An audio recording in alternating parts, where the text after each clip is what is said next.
एक सत्य है जिसको जानते हुए भी हम असत्य मानते हैं। जानते हैं कि वो सच है परंतु उसको सच नहीं मानते हैं। तुमने सुना हुआ है कि माटी का पुतला माटी में मिल जाएगा, मान मेरा कहना नहीं तो पछताएगा, माटी का खिलौना माटी में मिल जाएगा। तुम इस बात को सच मानते हो या झूठ मानते हो?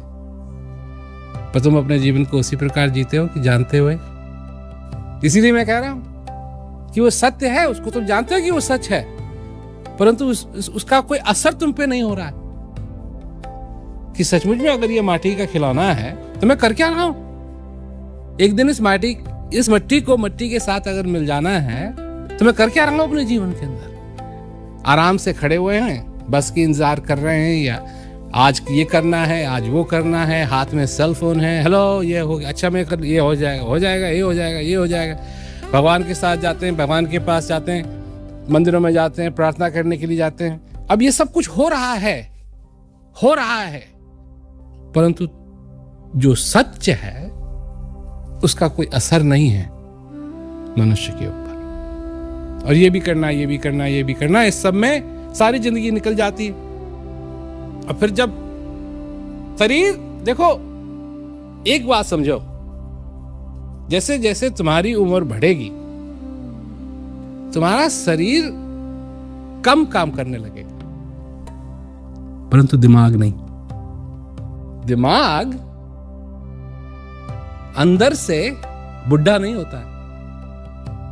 दिमाग अंदर से बुढ़ा नहीं होता है। दिमाग के साथ ये नहीं है कि उसकी झुर्रियां ऊपर जाएंगी या उसको कोई चीज सुनाई नहीं देगी ना। कान कम काम करें परंतु दिमाग वैसे का वैसे ही काम करता रहे। आंखें कम देखना शुरू करें परंतु दिमाग वैसे का वैसे ही काम करता रहे। और कहां तुमने अपना तार किस चीज के साथ जोड़ा है? क्योंकि हृदय है, हृदय भी कभी बुढ़ा नहीं होगा, तो होता ही नहीं है, उसके लिए उम्र का कोई लिहाज नहीं। क्या है ये सब कुछ जो शरीर है तुम्हारा, ये है क्या? तो एक बात आती है, एक आदमी को ये संशय हुआ कि वो जो अलग पुरुष अविनाशी है वो अंदर है भी कि नहीं है, वो है क्या वो, और वो कैसे संभव है कि वो सब जगह हो। तो वो इसी संशय को लेकर के महापुरुष के पास गया। तो महापुरुष ने कहा कि मैं तेरे को बताता हूं। तो उसने कहा किसी को खिलाओ, एक बाल्टी पानी लाओ। तो बाल्टी पानी आई। फिर उसने कहा कि जा एक ढेला नमक का ला। तो उन्होंने उठाया नमक का ढेला और उसको दिया कि देख रहा है नमक का ढेला। कहा और इस बाल्टी में क्या है? अब पानी। तो अब तू उस ढेले को उस पानी में डाल दे और हिलाता रहे। अब वो हिलाता रहा। फिर युवराज ने कहा अब कहां गया वो नमक? तो उसने देखा तो सचमुच में नमक गायब। तो कहा कि नमक गायब हो गया। कहां गायब हो गया? कर नहीं, गायब नहीं हुआ है, अभी भी है। चख। तो पानी को चखा तो खारा। तो आंख से नहीं देख सकता था वो। अब हाथ से जैसे पहले ढेले की तरह पकड़ा हुआ था वो पकड़ नहीं सकता है, परंतु नमक गायब हो गया ये नहीं। सच इसमें ये है कि नमक गायब नहीं हुआ, अभी भी वही का वही है, परंतु तुम इन आंखों से नहीं देख सकते उसको। ये शरीर, ये जो कुछ भी हम देख रहे हैं, अब कहा तो है कि जहां तक ये आंख जा सकती हैं ये सब माया है। ये सच है झूठ है? सच है। फिर पकड़े जाओगे। तो तुम माया में क्यों डूबे रहते हो? अगर यही सच है तो फिर माया में काहे के लिए डूबे रहते हो? माया में डूबने की चीज थोड़ी। तो वो जो है वो सब में है, सब चीजों में है। जिस पदार्थ से तुम बने हुए हो 99% जिन पदार्थों से तुम बने हुए हो क्या है वो? अभी अंग्रेजी में ही उसको कहना पड़ेगा। तो ऑक्सीजन है, हाइड्रोजन है, नाइट्रोजन है, फास्फोरस है, कार्बन है। इन चीजों से तुम बने हुए हो। जब मनुष्य पैदा होता है, इसका यह मतलब नहीं है कि कहीं दूसरी जगह से कोई एक जहाज आता है पदार्थों का और उनसे वो बच्चा बनता है ना। ये सारे पदार्थ पहले से ही यहां मौजूद हैं।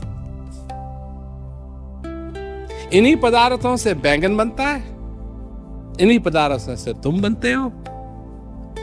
जब वो अविनाशी इससे दूर होगा, ये फिर इस मिट्टी में मिलेगा और फिर इस मिट्टी में मिलके पता नहीं क्या तुम किस प्रकार से तुम आओगे। और इस संसार में करोड़ों अरबों सालों से ये होते आ रहा है। 4.5 अरब सालों से ये पृथ्वी है। ये पृथ्वी बनी काहे की? धूल की। उसी से सब कुछ बना हुआ है। और ये पृथ्वी स्थायी नहीं है, ये स्थायी नहीं। सूरज बड़ा होता जा रहा है, सूरज बड़ा होता जा रहा है इसलिए क्योंकि सूरज फटेगा। ये वैज्ञानिक बात है। अब लोगों की आस्थाएं हैं, धारणाएं कि ऐसा नहीं होगा, सूरज भगवान है, वो कैसे हो जाएगा ऐसा। पर जहां तक विज्ञान की बात है, ये हो रहा है। और तुम अपने जीवन में क्या समझते हो? कौन हो तुम? आम का पेड़ कभी देखा है? क्यों आम का पेड़ मशहूर है? क्योंकि आम देता है। आम तुमको पसंद है तो आम खाओगे, पर महत्व आम का नहीं है। आम के पेड़ के लिए महत्व आम का नहीं है, महत्व है बीज का। क्योंकि तुम जानते हो, एक पेड़ 100, 1000, 5000 आम दे सकता है। हो सकता है उससे ज्यादा हो सकता है उससे कम, पर वो गिने जा सकते हैं कि एक पेड़ कितने फल देगा। पर बीज का अस्तित्व इसलिए है क्योंकि उस बीज के अंदर है अनगिनत पेड़, और उन अनगिनत पेड़ों में संभावना की बात कर रहा हूं मैं। अगर उस बीज को बो दिया जाए तो फिर एक पेड़ और होगा, और उसके कितने बीज होंगे, और फिर उन बीजों में से कितने पेड़ होंगे, और फिर उनके कितने बीज होंगे, और फिर उनके कितने बीज होंगे, और फिर कितने बीज होंगे, और फिर कितने बीज होंगे। ये तो वो वाली बात हो गई कि जब शतरंज किसी ने बनाया था ना, 8 ऐसे, तो उससे पूछा गया क्या चाहिए, कहा मेरे को ज्यादा नहीं चाहिए। एक पहले वाले स्क्वायर में सिर्फ एक चावल, दूसरे वाले में 2,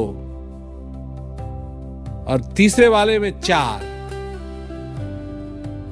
फिर 16 मल्टीप्लाई करके। तो राजा ने कहा कि ये तो बड़ी आसान बात है। तो जब करने लगा वो मल्टीप्लाई ऐसे करके आखिरी में पहुंचा भी नहीं कि इतनी बड़ी पृथ्वी नहीं है कि जितना चावल चाहिए उस कोने को भरने के लिए। तो ये तो वो वाली बात होगी, अनगिनत। और हम सिर्फ लग जाते हैं पेड़ में, और उस बीज का क्या अस्तित्व है उसको भूल जाते हैं। बीज है सत्य, बीज है सत्य। और जो बीज में रखता है आस्था, उसको आम तो मिलेगा ही। कैसे नहीं मिलेगा? क्योंकि बीज है कहां? आम के फल में ही भरा हुआ है, तो उसको फल तो मिलेगा ही। परंतु जो बीज की भी कदर जानता है, उसके लिए कभी ऐसा समय आने की जरूरत नहीं है कि अपनी जिंदगी के अंदर आम न मिले। हमेशा भरा रहेगा उसके लिए। तुम भी ऐसे बन सकते हो। तुम भी ऐसे बन सकते हो, परंतु कहां तुम्हारा ध्यान हो, किस चीज से तुम बंधे हुए हो, तुम्हारे लिए सच क्या है, और जब सच जान लिया तो फिर उस पर अमल करो। और असत्य क्या है, जान लिया तो उससे दूर रहो। तब जाकर के तुम्हारे जीवन के अंदर कोई परिवर्तन आएगा। अब लोग हैं, ज्ञान हमको मिल गया है बस, तो ज्ञान मिलने से क्या होगा? भूखे को क्या चाहिए? भूखे को क्या चाहिए? बस बस बस बस। तो एक आदमी कोई भूखा हुआ है, उसको चेन से बांध देते हैं ताकि वो हाथ ना हिला सके, पैर ना हिला सके, और वो भूखा है, और उसके आगे थाली रख देते हैं, बस। देखो ना, यही तुमने सुना है, तुम भी तोता बन गए। तुम भी तोता बन गए क्योंकि तुमने यही सुना है, भूखे को क्या चाहिए? भोजन। तो मैंने पूछा वही वाली बात, भूखे को क्या चाहिए? तुमने क्या कहा? भोजन। ना, भूखे को भोजन नहीं चाहिए, भूखे को चाहिए भोजन खाना, नहीं। और प्यासे को क्या चाहिए? पीना। पानी का महत्व ही तब है जब पीना होगा। अब पीना नहीं है तो फिर पानी क्या करेगा? पानी क्या करे? कुछ नहीं कर सकता। तो ज्ञान लिया, ज्ञान लेने में क्या है? क्या बड़ी चीज है ज्ञान? कुछ नहीं। जब लोगों को बताया जाता है ये है ज्ञान, तो लोगों को अचंभा होता है, इतनी सरल चीज है। परंतु अगर उसका अभ्यास नहीं होगा तो फिर फायदा क्या है? बात है अभ्यास की, बात है खाने की। ये नहीं है कि बस पूड़ी वूड़ी बना करके सामने रख दी और अपना काम हो गया। इससे कुछ नहीं होता। इसीलिए जब तक ये बातें समझ में नहीं आती हैं तो आदमी लगा रहता है। और आज जो संसार का हाल है इसी वजह से है कि झूठ और सच की अच्छी तरीके से खिचड़ी बन चुकी है। और ये चक्की है, इसमें सब पिस रहे हैं ऊपर से लेके नीचे तक। बुद्धिमान से बुद्धिमान लोग इसमें पिस रहे हैं, अनपढ़ लोग इसमें पिस रहे हैं, गरीब लोग इसमें पिस रहे हैं, अमीर लोग इसमें पिस रहे हैं, सब पिस रहे हैं। अब कोई मेरे से पूछे कि गरीब में और अमीर में अंतर क्या है? गरीब में और अमीर में अंतर है सिर्फ एक। गरीब आदमी जब चक्की में पिसता है तो उसको मालूम है कि मैं पिस रहा हूं, और अमीर जब पिसता है तो वो सोचता है कि अभी पिसाऊंगा नहीं मैं। पिस तो वो भी रहा है पर घमंड है उसको। और घमंड क्या करता है? आदमी को अंधा बना देता है। और जहां अंधा बन गया, अब गरीब के लिए क्या है? गरीब के लिए क्या है? अब चोर भी आएगा उसके घर तो उसको क्या ज्यादा दिल में धक धक होगी? ले जा भाई, जो तेरे को मिल जाए। अगर मिल जाए तब ना। और अमीर है, उसको हमेशा चिंता है, कोई नहीं ले जाए, कोई लेना जाए, कोई लेना जाए, कोई लेना जाए, कोई लेना जाए, कोई लेना जाए, कोई लेना जाए, कोई लेना जाए। और यही हाल सब लोगों का है। पिस तो सभी रहे, कोई नहीं बचा है इसमें। पर किसी को मालूम है, किसी को मालूम नहीं। ये तो प्रथा है, ये तो प्रथा है। संसार के अंदर ये जो नेचर है, जो प्रकृति है, ये तो इसकी प्रथा, इसके ऊपर कोई नहीं है। लोग कहते हैं कानून से ऊपर कोई नहीं है। हाँ, प्रकृति से ऊपर कोई नहीं, सब उसके अंदर आ गए। परंतु कोई समझता नहीं है इस बात को।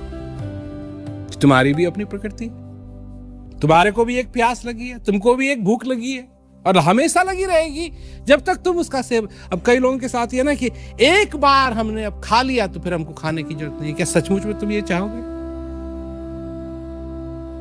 सचमुच में? सचमुच में? नहीं तो फिर एक दिन दाल, एक दिन कढ़ी, एक दिन भिंडी की सब्जी, एक दिन तोरी की सब्जी, कैसे चलेगा? एक बार खा लिया, फिर तो सारे जिंदगी भर मुंह में पानी आता रहेगा। काश मैंने वो खाया होता, काश मैंने वो खाया होता, काश मैंने वो खाया होता। शांति के साथ भी यही बात, हर दिन इसका चिंतन करना। चिंता तो सतनाम की, और न चितवे दास, और जो चितवे नाम बिन सोई काल की फांस। नियम, संयम और नियम दो चीजें, संयम और नियम। हम उड़ाते हैं, हेलीकॉप्टर उड़ाते हैं, हवाई जहाज उड़ाते हैं, ये नहीं कि अब चलो जी। उससे पहले कि मैं अपना शरीर उस हेलीकॉप्टर के अंदर रखूं, मैं ये देखना चाहता हूं कि सब कुछ ठीक तो है। संयम और नियम, हर एक चीज के लिए चेकलिस्ट है। कई पायलट है जो चेकलिस्ट नहीं पढ़ते हैं, पर हमको आदत है, सबसे पहले हम चेकलिस्ट बनाते हैं। संयम और नियम। अब अगर तुम इस बात को मानते हो तो ये पूछो अपने से कि तुम्हारा क्या नियम है और क्या संयम है। और अगर नहीं समझ में आ रहा है कि क्या है, तो चिंता तो सतनाम की, और न चितवे दास, और जो चितवे नाम बिन सोई काल की फांस। ये होना चाहिए तुम्हारा संयम और नियम। तुम्हारी जिंदगी बदल जाएगी, तुम्हारी जिंदगी बदल जाएगी।